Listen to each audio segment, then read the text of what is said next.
So please grab your seats and we'll get this meeting called to order.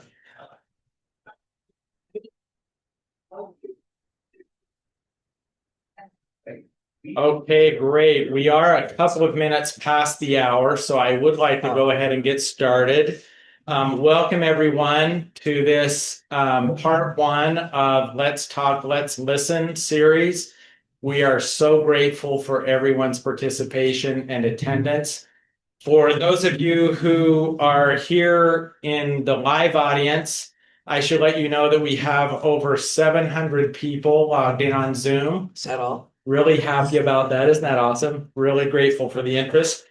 And for those in our Zoom audience, I'll let you know that we have about 60 people assembled here in our live audience today, including many distinguished guests. And for the sake of time, I will pay my respects to all of you, including our distinguished guests, and thank you all for being here. I would like to take a moment and thank our sponsors who have made this available to everyone for free. We're grateful to Spencer Fain and Snell and Wilmer, our sponsors for today's CLE. I also want to pay special thanks to Stuart Pay and Wade Budge for their assistance in putting this together. And I also want to recognize Michelle Oldroyd, Elizabeth Wright, and all of the staff at the Utah Bar for helping to put this program together. Now, when you signed up, you probably noticed that this is part one of a CLE series. I'm very happy to announce today that part two of this series will take place on March 17th, when we will host the Chief Justice of the Utah Supreme Court, Matthew B. Durand. And we look forward to that event. So please mark your calendars for March 17th.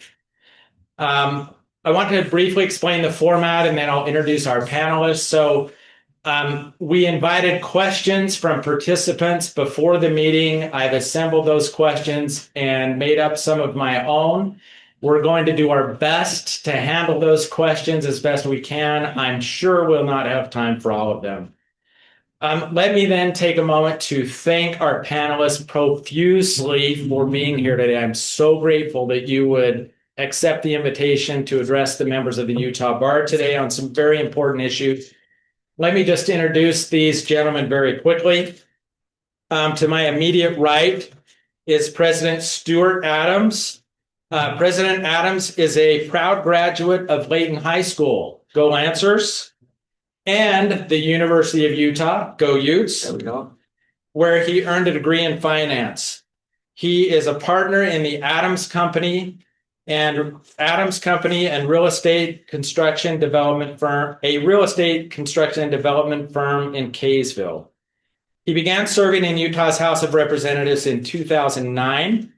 He has served as president of the Utah Senate since 2018, and he is honored to represent the community where he grew up and raised a family. He and his wife Susan have 4 children, and I believe 16 grandchildren. Is that accurate? Is that up to date? That is accurate. Great. Thank you. Next to President Adams is Speaker Mike Schultz. Speaker Schultz was born in Weber County and has never wanted to live anywhere else. He was elected to the Utah legislature in 2015. His district includes Hooper, Roy, and West Haven. He has been the Speaker of the House since November 2023. He has owned and operated several businesses and currently owns and operates a ranch in Croydon, Utah. He grew up selling worms to fishermen, milking cows at a neighbor's dairy farm, and hauling hay, all of which I have in common with you, Speaker Schultz, which makes me feel like we should fist bump over that. So, did you catch the worms too? I caught every worm. You got to be my quick. brother and I. You got to be very quick, and it's dark, and it was great memories. I'm impressed. I sold 25 cents. What was your price? I got up to $1 by the time I was done. Awesome. You're a little younger than me, I think. So Speaker Schultz and his wife have 6 children and 3 grandchildren. And again, we're so grateful to have them today. So I want to take just a moment and set the stage for today's discussion. Now, It is no secret that there has been increasing tension between our branches of government, especially the legislature and the judiciary. Members of the judiciary and members of the bar have expressed concerns that the legislature has threatened judicial independence and undermined public trust in the courts. Legislative leaders have stated that their exercise of legislative authority is not interference with the courts, but rather a fulfillment of the responsibilities entrusted to the legislature by the people of Utah through the Utah Constitution. As you probably know, this tension seems to have reached a fever pitch over recent decisions on abortion, voting, and redistricting, as well as legislative actions regarding the selection of the Chief Justice of Utah Supreme Court, among many other things. We hope that today's discussion will help us get beyond catchphrases and headliners to have a meaningful discussion about our legislative leaders' views on these critical issues and the appropriate balance of power between the branches of government. So, President Adam Speaker Schultz, I meant to ask you if you wanted to make any opening remarks today, and I forgot to ask you, would you like to make any opening remarks, or should we dive into the questions? Maybe have one. And again, it's great to be with you.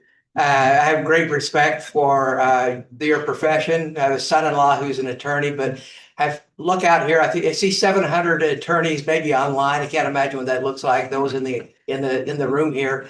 I wonder if I had to ask for legal counsel. You know, I'm a little intimidated, and I'm afraid as a conservative legislator, may have to be pro bono. So anybody want to step up and help out? But we'll do our best we can. But know that our legal expertise it doesn't exist. So but we think a good dialogue is healthy. So thank you. I didn't see anybody volunteer, but I'll talk to you. Speaker Schultz. Thank you, Keith.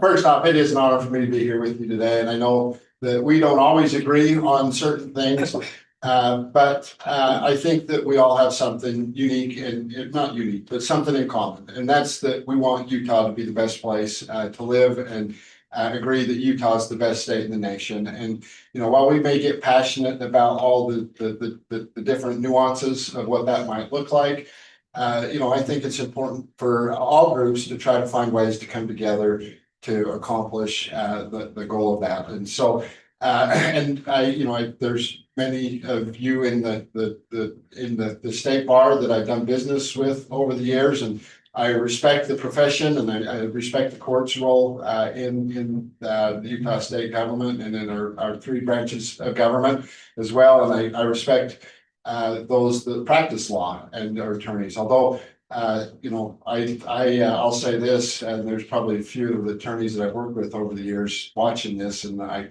going to give a little dig to them, but I think y'all charge too much. So I think we may need to work on some policies around that as we move forward. But no, I appreciate what you guys do for the system and for the processes to make Utah a great place to live. So thank you. Great. Well, let's dive into some questions. So let's begin with that.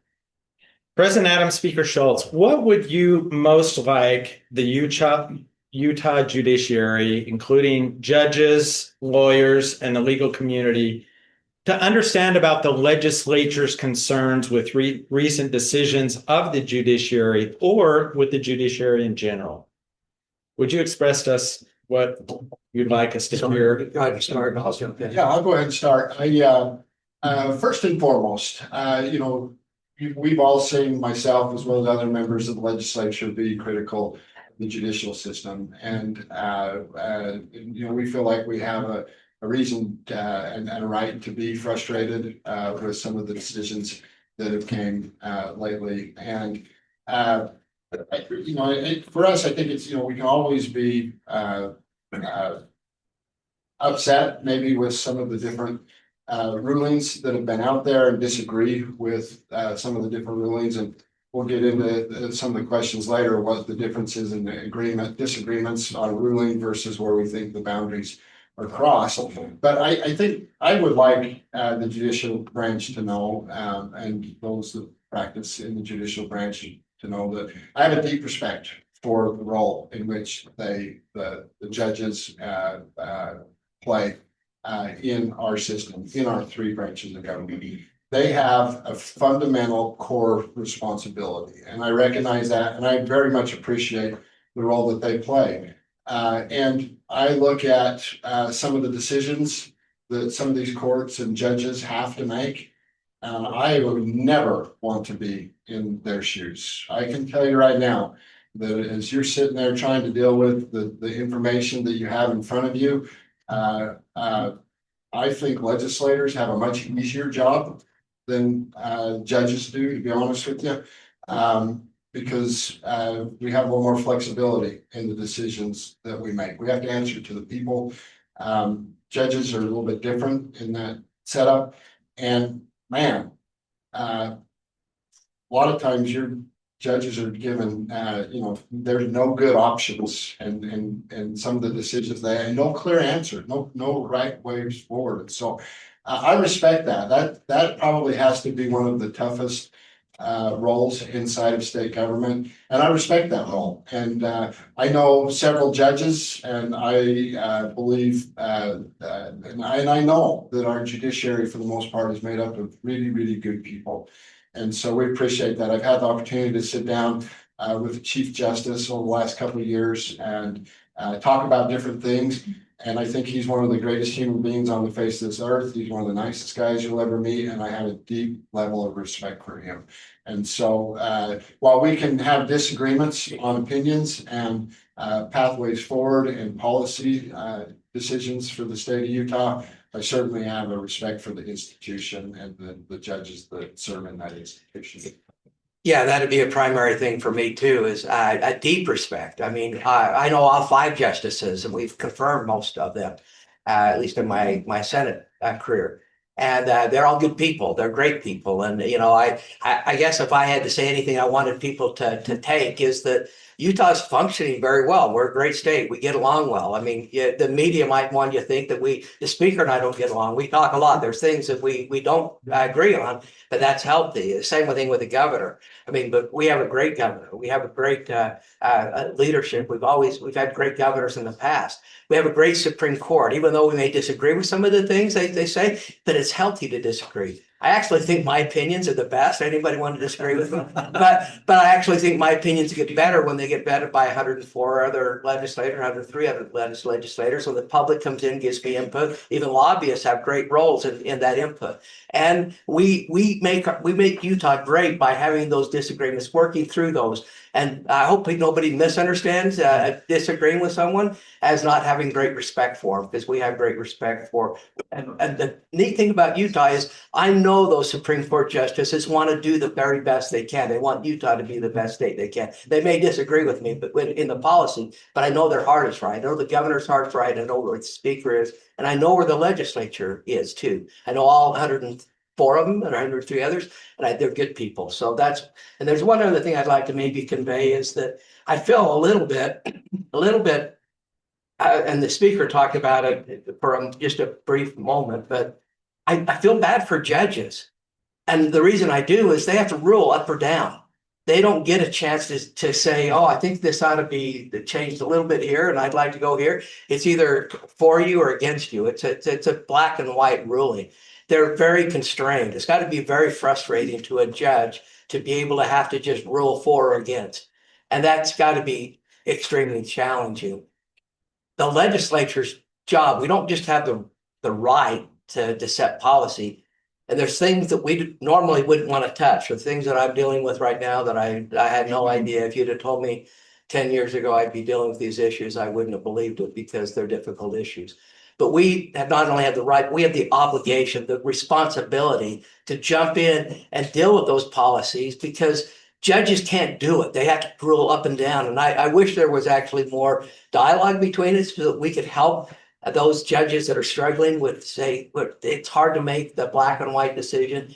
We could set some of those policies and get more clarity. But anyway, I think that's one of the things that I think is the strong difference between the two. Judges have to rule up and down. We can find finesse decisions, and I could talk about a few of those. But anyway, go ahead. Great. Let's talk about judicial activism for a moment. Judicial activism is an easy catchphrase. I think it's easy to use, but I'd like to get beyond that a moment for the catchphrase aspect of it.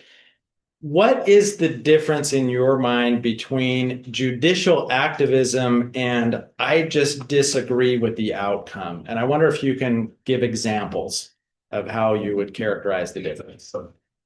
Yeah, and I would maybe take the latter of those, and it really doesn't matter if we disagree or not. That's really irrelevant, okay? Judges should follow the law, the statute.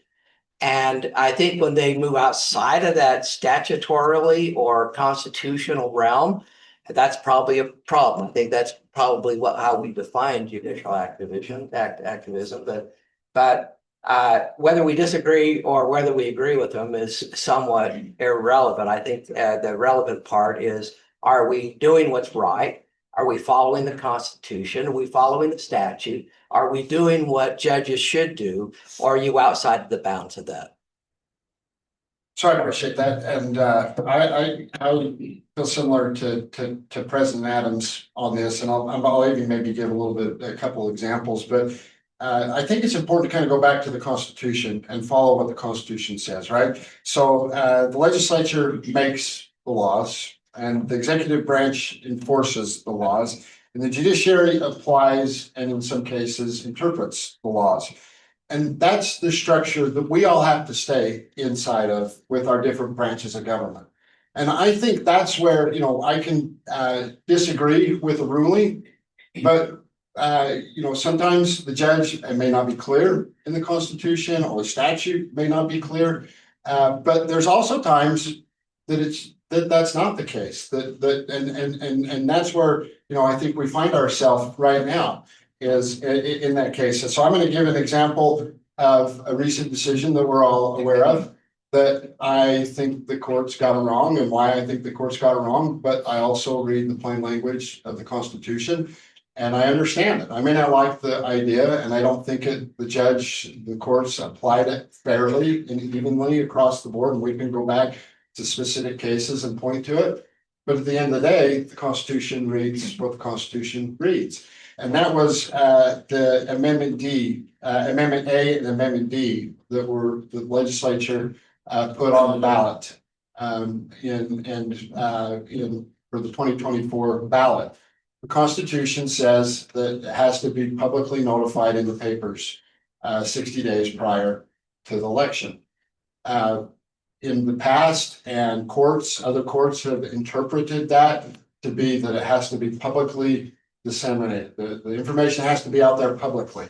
Doesn't necessarily, when that was put into the Constitution in the 1800s, you only had the paper. That was the only way to get the information out to the public.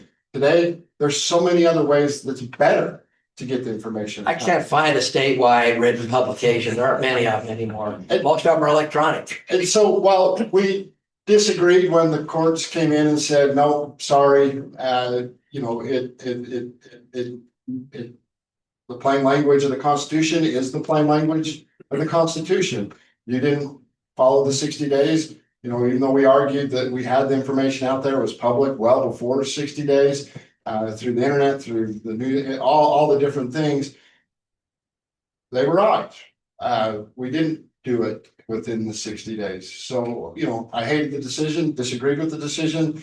I spoke to that, but it ended at that. It is what it is. And I think that was an example that I didn't like the decision, but the outcome. Now, let's go to we pick a couple different rulings. One that I'll talk a little bit about right now is the Armenta versus Unified Fire decision. And I think that the courts stretched the plain language of that ruling. And that's the ruling that said that let's see, Unified Fire and first responders, the only way they're qualified for immunity is if there's some sort of a natural disaster. That a massive heart attack doesn't qualify as an emergency. Well, you go back to when that law was passed in 1985, and for 40 years, it's been interpreted that first responders have immunity in an emergency.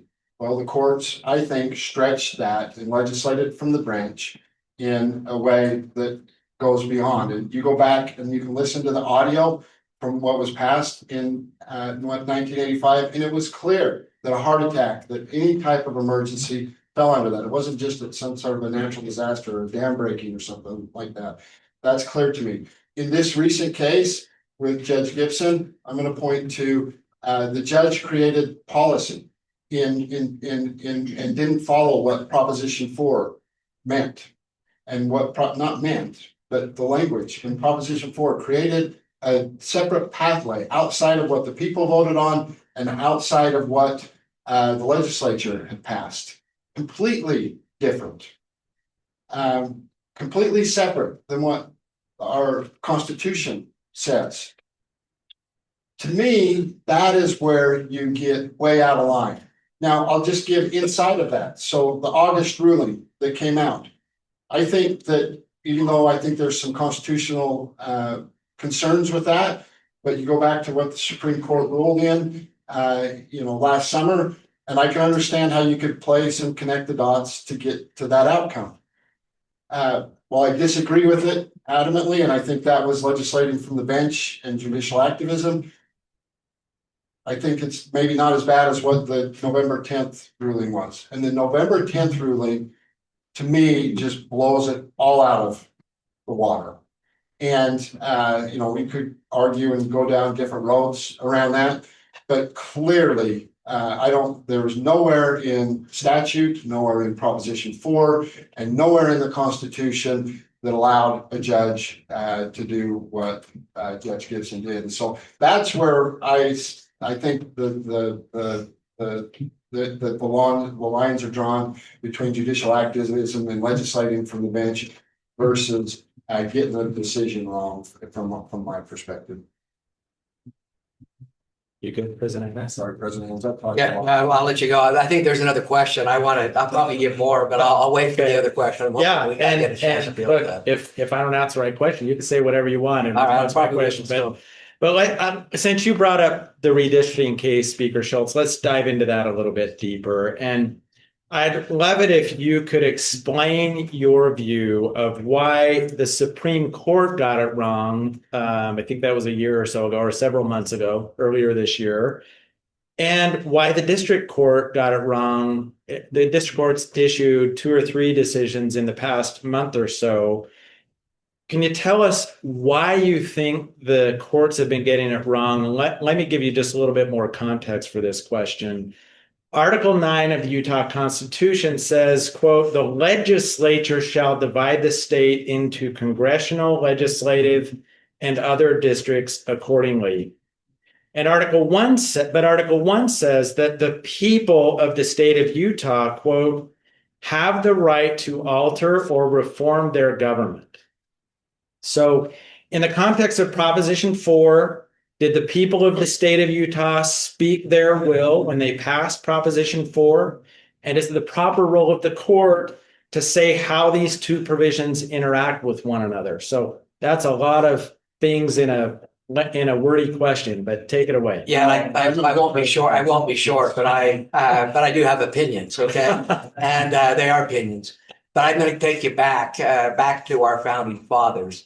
Back when we had the Constitution Convention, when George Washington did this closed caucus and put guards at the door, and they ferreted out and worked through the Constitution, a fellow was asked, I think a fairly prominent fellow was asked, what had they done? And back when they wrote the Constitution, Benjamin Franklin was very clear. He said, "We formed a republic." And then he put a paraphrase after that, "if we can keep it."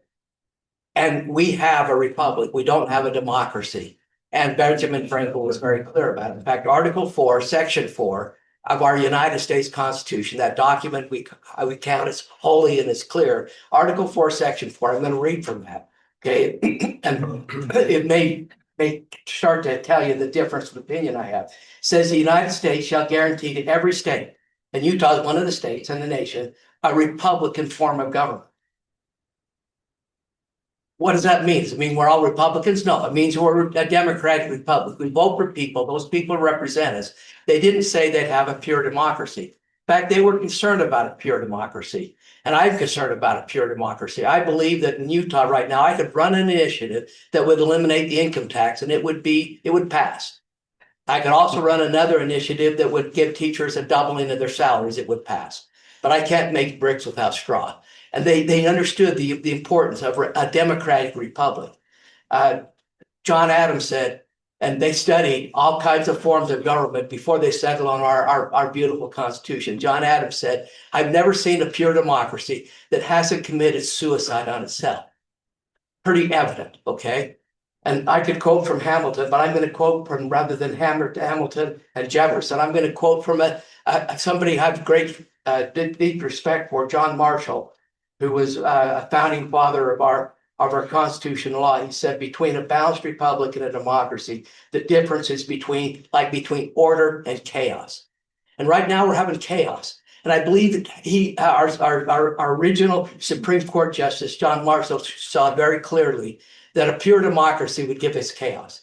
And that's what we're doing today. I have an opportunity to go and so as a speaker, go around the country. We talk to people all over the country.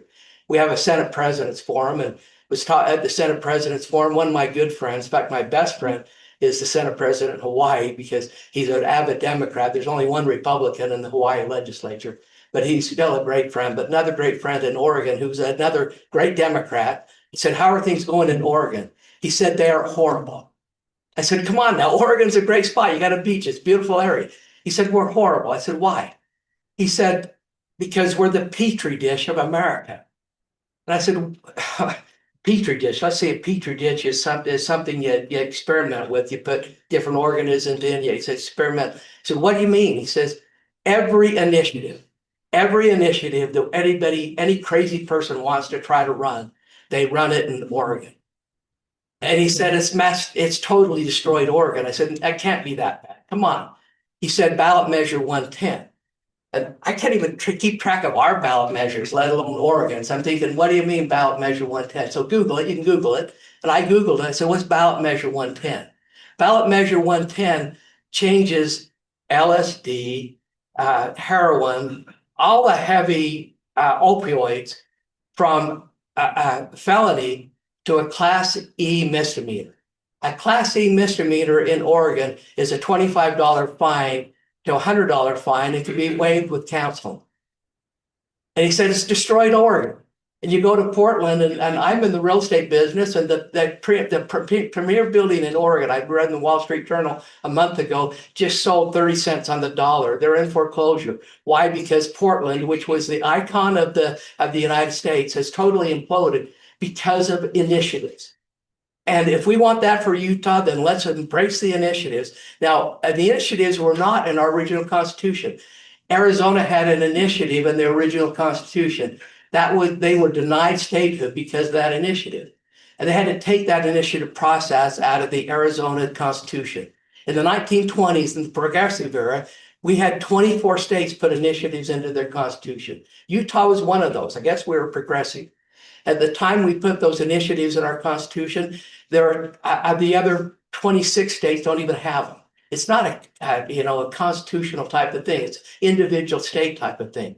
And our states, I think they appealed to the Supreme Court. Our United States Supreme Court basically denied, probably cert or denied the opportunity to hear it because they didn't want to get involved in the political process. But over the years, the Utah State Supreme Court has dealt with these issues. They've dealt with them many times. They've been asked what is the role of the people, like you said, what is the role of the legislature? And multiple different times they've already decided. And they said basically we're co-equal, meaning that if an initiative gets passed, the legislature can change it. The legislature changes an initiative, the initiative can be run again and change the legislature's decision. We are co-equal. There isn't one that's greater than the other, but we're co-equal. That happened in Carter versus Lehigh City. I think that was, that was actually in 2024. It happened in Gallivan versus Walker. That's in I can't even find the date, but you can, those of you that are attorneys can find them, maybe that, and I think I got the wrong date of that, but it's Carter versus Lehigh City, Gallivan versus Walker, and Utah Power and Light versus Provo City. All three of those are previous Supreme Court decisions that were changed or washed away by our recent Supreme Court ruling. And the recent Supreme Court ruling said basically that the citizens have preemptive power over the legislature. And that happened last summer. And they did it by using some words that are very difficult. They said if an initiative alters a reformed government, we're under strict scrutiny to be able to change it. Well, our attorneys, and we have an office full of them at the legislature, they ask questions. Maybe you can help me answer them. What does it mean to alter reform government? I mean, how are we going to find that out? This ballot measure, Proposition 4, was passed in 2018. We are now, I think, in 2025, 7 years later, and we're still wondering what the heck this means. How do we function as a state? How do we maintain a rational form of policy making when it's taking us 7 years to get it through the court system? They've asked questions. Is it creating a new department? Is it changing the government regulation? Is it changing our ethics law? Then another question is that another term the Supreme Court used, and I'm sorry I'm taking a minute, but you can tell I'm passionate about it. What does it mean to impair? Maybe I'll just ask these. What does it mean to compel a compelling government interest? What do these terms mean, and how are we going to find the definition of them? Are we going to go through another 7 years of litigation? Are we going to then change an initiative, and every initiative we change, again, it has a potential legal challenge to it? Are we going to be able to function as a state? And are we going to be able to take care of those type of concerns? I love our Supreme Court, but that'll walk a mile in our shoes before they start making changes like that to what I believe is a very critical change to our United States Constitution, that we have a Republican form of government, and when they start changing previous Supreme Court decisions without any dissenting opinion. And I'm really concerned too, and I probably get another question about it, but I'm going to jump in right now. We have 5 great Supreme Court justices, but this is not a clear issue. And I'm wondering why we haven't had a dissenting opinion on it. I'll leave it at that.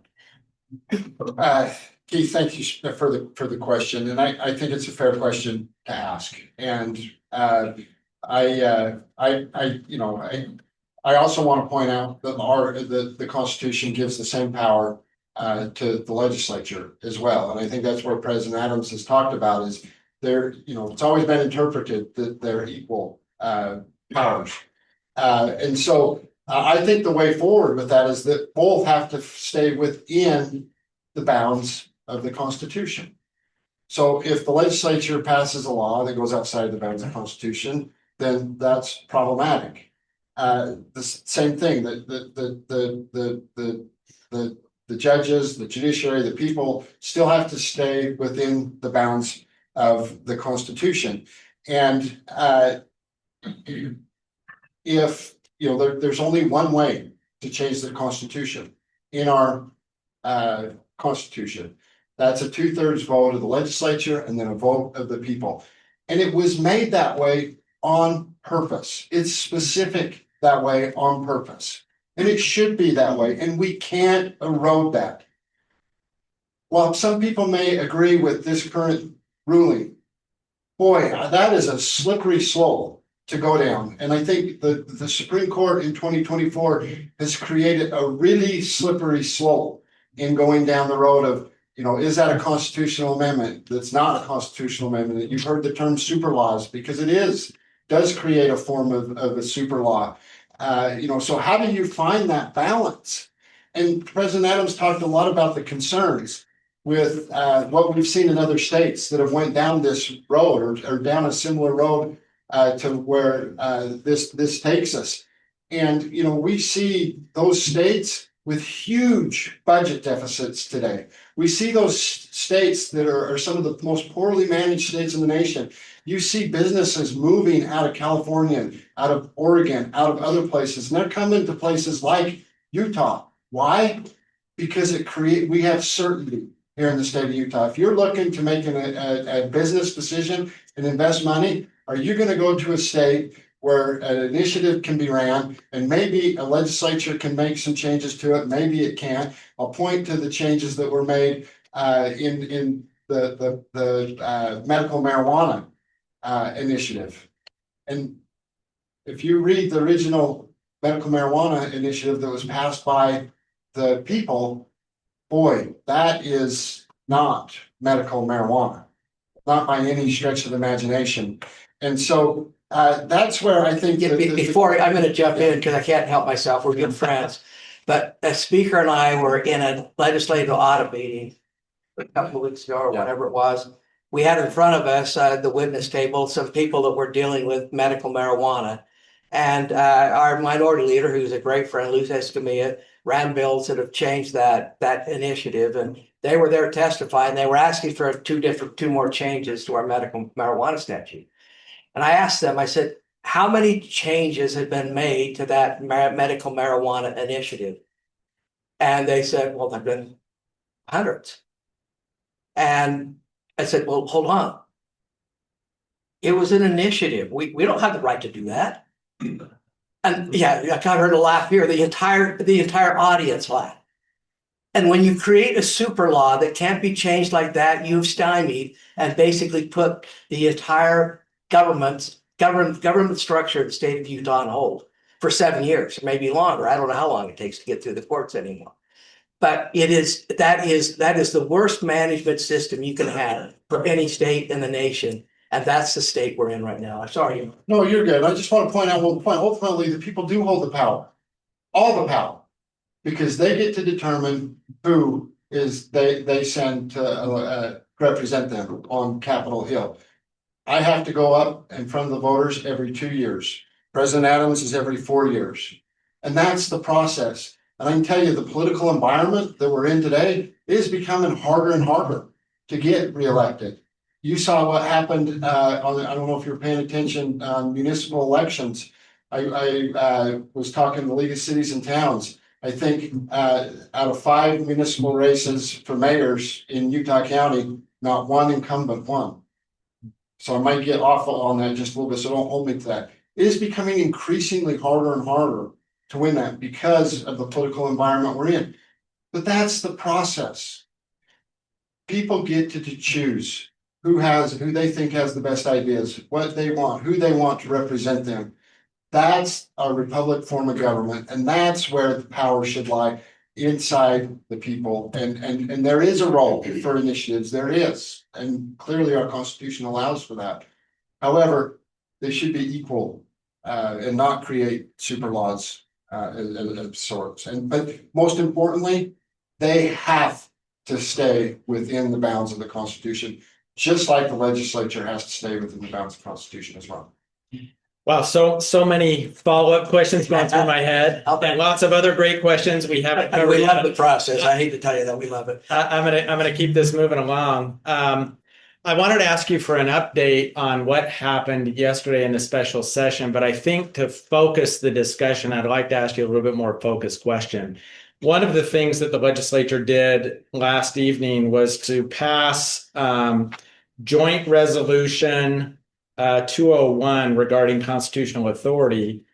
In that resolution, the legislature condemned acts of the Utah Supreme Court and the District Court, and then said this, quote, "The legislature rejects the court-ordered special interest groups map and any map that does not reflect the will of the people through their elected legislatures." Will you tell us what that means to you? Yeah, and I think there's lots of opinions out there, but I do have an opinion on that. And our state constitution is very clear. You read it. The legislature has a responsibility to redistrict. And you know, the judge, and I have great respect for Judge Gibson, but she said, oh, there might have been some partisan gerrymandering in the map. I guess we picked 5 maps. I hate to tell you, but we stayed away from them. I don't know the 5 maps. We looked at them after the fact. They were given to us by our legal counsel. They were supposedly put together by a computer without any political information.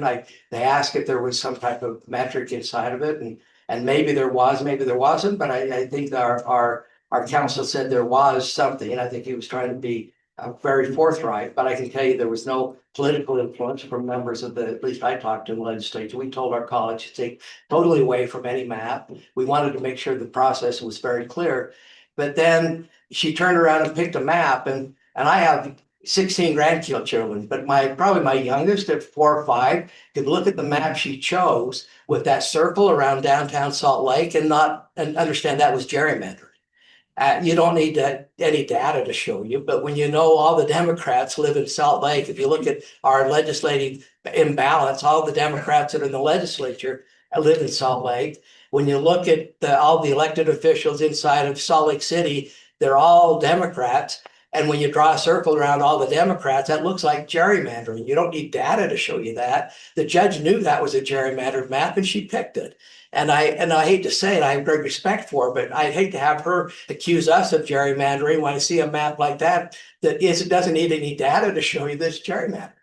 And that's just what it is. And, everybody has their opinion. And no matter whether you're on a commission or a legislature, you have your opinion.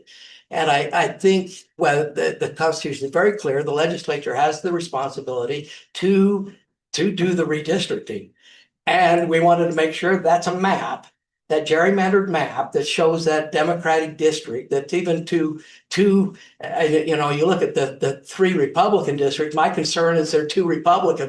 They're too conservative. We didn't get balanced districts out of her map. We got very, very, very partisan districts.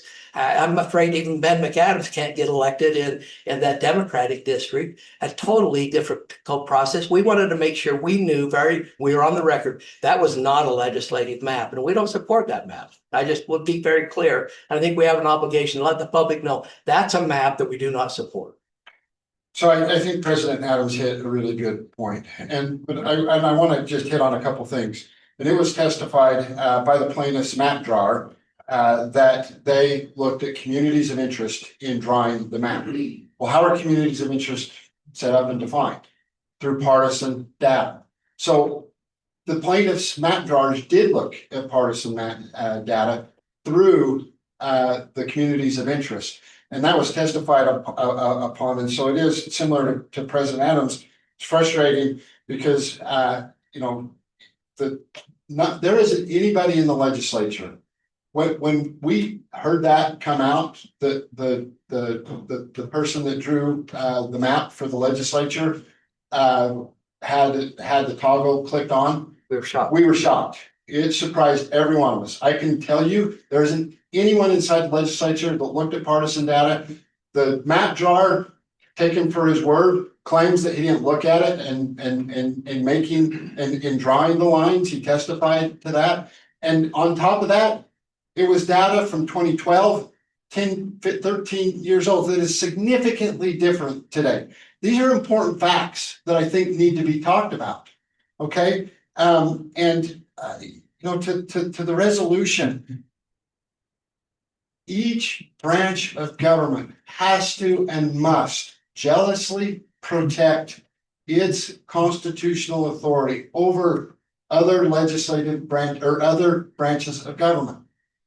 Each branch of government is set up for tension, and I'm no scholar of our founding fathers, but I've listened to all those that talk about there's going to be branches of government that try to encroach upon it, on each other's area. And we as a legislative branch take that very seriously because we are elected by the people. We are the elected closest to the people. Above the dais in the House of Representatives is Vox Populi, Latin, for voice of the people. The House of Representatives is the closest elected branch of state government to the people. We take that role seriously. This isn't about me. This isn't about President Adams. I would like to run one more term as to keep my seat and represent my constituents. After that, I'm done. I'm going to go live or spend a lot of time in my ranch in Croydon managing that. I've got other things that I want to do throughout my life. The decisions that are being made today aren't likely going to affect me. Like President Adams said, it's going to get tied up in the courts for decades, more than likely. They're not going to affect me as Speaker of the House, but they will affect me as Utahns, as a Utahn, and they're going to affect my kids and my grandkids. And I want my kids, I want to have a role in saying in what that looks like, not through an appointed judge making these decisions, and in my view, legislating from the bench. That's not the role of government, the role of the judicial branch. That is the role of the people, of the elected officials, both in the executive branch, and there's a check and balance there. I would love, kind of going back to the question of, what's a bad decision versus what's the constitutional role. I would love it if the governor couldn't veto the legislative branch's bills. It'd be nice if we got a judicial decision on that, right? But that would be wrong. And so I think that we have to stay within the roles of the Constitution and each branch of government. And each branch of government should jealously protect its role in the process. Article 9 could not be more clear in the Constitution. And just because courts and others connect the dots around the Constitution and the plain language of the Constitution doesn't make it right. And so we have an obligation when we see that to stand up and say, this is not right. This is not the proper balance of government. And we have our responsibility to push back in every which way we possibly can. And it's went all the way from discussions around impeachment clear to the resolution that was passed. And again, we're trying to be respectful to the process, find the right way forward. And that's where that resolution came from, because we are passionate about it. And you saw overwhelmingly majority vote in favor of that. And again, we didn't vote at it we voted at it as voted on it from the voice of the people, from those that we represent. Thank you. You good, President Adams? Yeah, I think I know we're getting short on time. We do have another minute or two, and you said I can answer questions and answer questions the way I wanted to. So I'm going to be giving a little bit of commentary, but I would say that the speaker touched on something I think is really important. There needs to be dissenting opinions. Those of you that are attorneys, especially trial attorneys, know there's two sides to every case. And, they're very, very clear, even though the judge rules one side or the other, but the other side probably had some really valid points, and dissenting opinions aren't bad. But we're not hearing dissenting opinions from the judiciary right now. And I'm concerned about that. And I want to tell you what's at risk. And here's the question I'm going to answer. Here's at risk. Utah, there's no question in my mind. I just came back from Peru. I've been all over the world. I want to tell you, the United States is the hope of the world. I don't care where you go. But people look to the United States for leadership, and you see it happening. Whoever the president is, whether it's President Biden or President Trump, people are looking to America for guidance. And I travel all over the United States and have a lot of colleagues from around the nation. Almost every conference I'm in, whether it's legislators or Pew Institute, they kick to Utah and say, "Look what Utah's doing." Utah is the icon for the rest of the nation. I'm going to give you statistics right now. People tease me because I give them all the time, but I'm going to give them again. 3 years ago, U.S. News and World Report rated Utah number one after 70 different metrics. You've heard it before. If you haven't, I'm going to let you know. 70 different metrics came and evaluated all 50 states. 3 years ago, we were number one.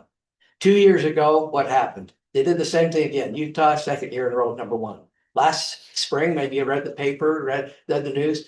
3 years in a row, never before in the history of what U.S. News and World Report has done, a state has gotten 3 years in a row the number one rating. Rich States, Poor States, which is really a magazine that doesn't look at the history, doesn't look at the history of what's happened, looks out into the future. What are the legislative policies? What are the state policies that look to an economic positive future? Last spring, 18th year in a row, they rated Utah number one.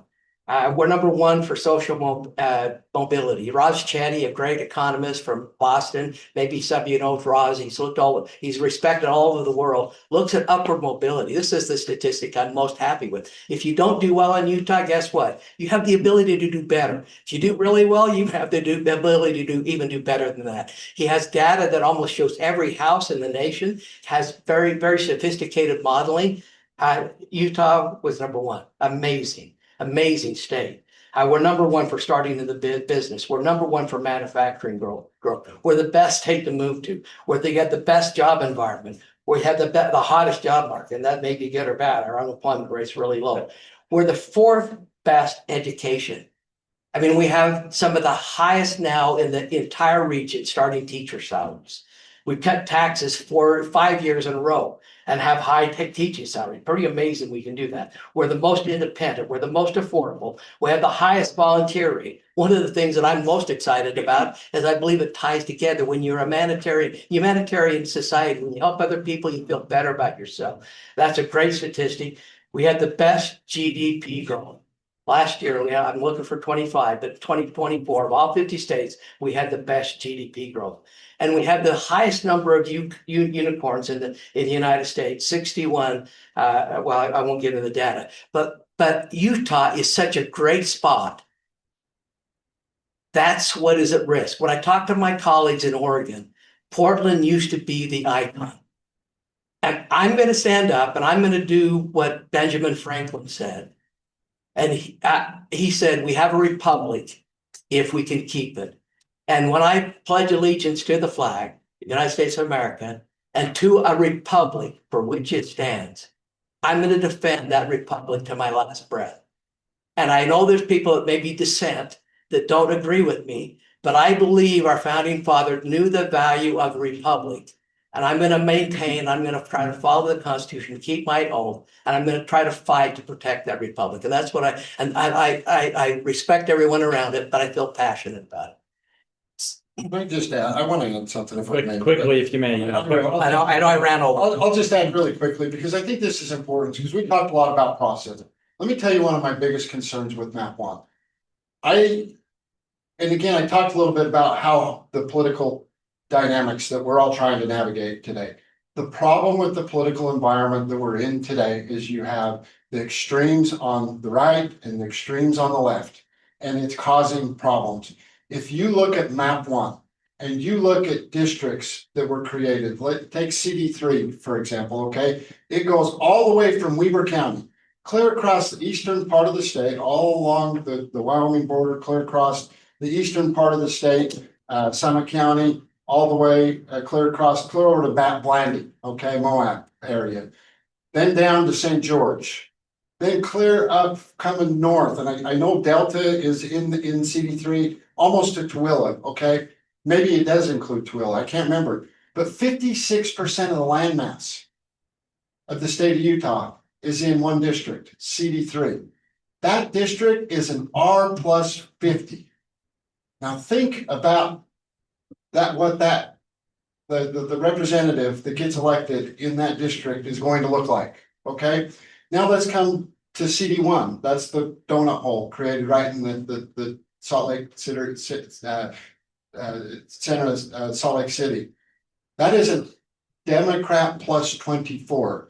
President Adams talked about this earlier. Ben McAdams is not going to win that district. It's going to be someone clear to the left that wins that district. And so you and the other two districts are R plus 30 and R plus 40. That is not good for Utah. It's not. That does not end well for Utah. We're going to have Marjorie Green Taylors represent Utah. We're going to have AOCs representing Utah. It's a bad process and it created a bad map. This is why the legislature feels so passionately about it.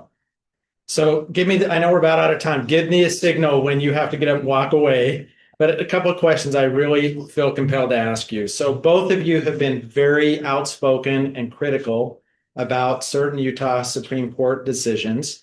I'd like to ask you, how do you as legislative leaders ensure that your response to a court ruling reflects respect for the separation of powers and avoids the perception of trying to influence or intimidate the judiciary? Yeah, I'd maybe start by just saying, I think our Constitution does that. I mean, we're three separate branches of government. You've seen the power of the judiciary, what they do and how they rule. I think they're independent. I don't think we have a lot of influence with them, or they wouldn't be giving us the rulings we disagree with. I think that independence is self-evident, and I think they stay self-evident. So I'll be the first to admit, there's probably a few of my comments that I wish I could have taken back over the last year or two. And, you know, I've learned something and, you know, as becoming a new speaker, I mean, this was kind of thrust on me, I think, 6, 7, 8 months into the process. And, you know, I've learned a lot over that time frame. And one, you know, don't react when your emotions are high. And I think that, you know, so there's some things that I've said that I probably wish I could redo. And I think that's, most of us in this room would admit to that at some point in our life. And I'll be the first to stand up and say, I wish that I could have had a redo on some of those things.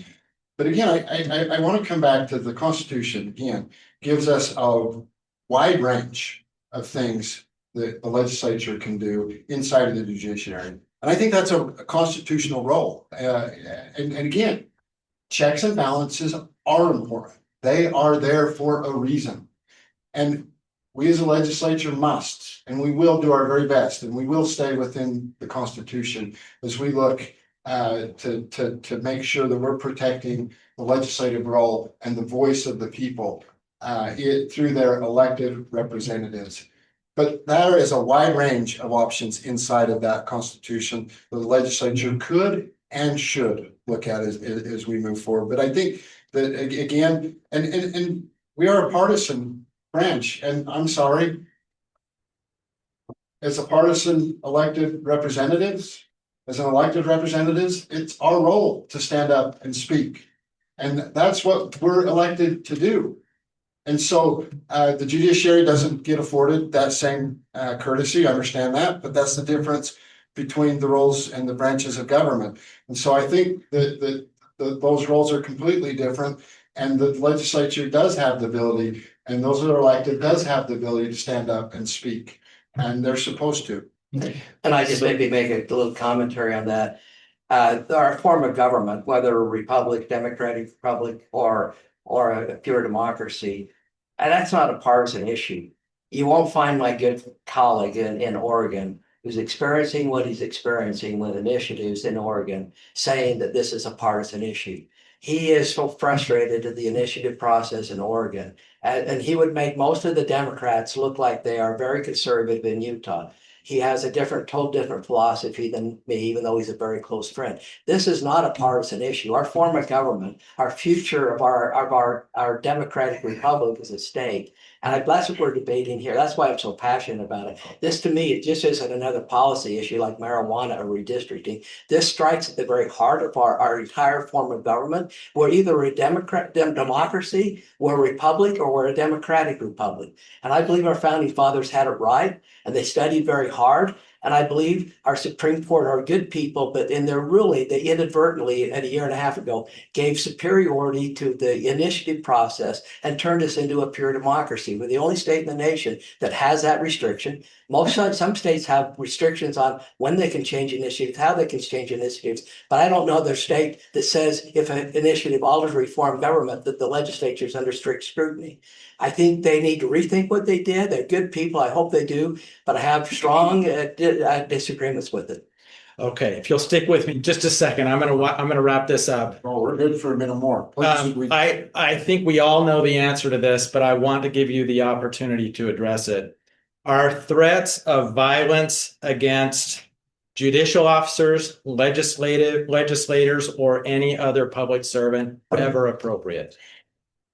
So I'll start, and I'll just point out that just last week, there were threats made towards President Adams, Governor Cox, and Lieutenant Governor Deidre Henderson.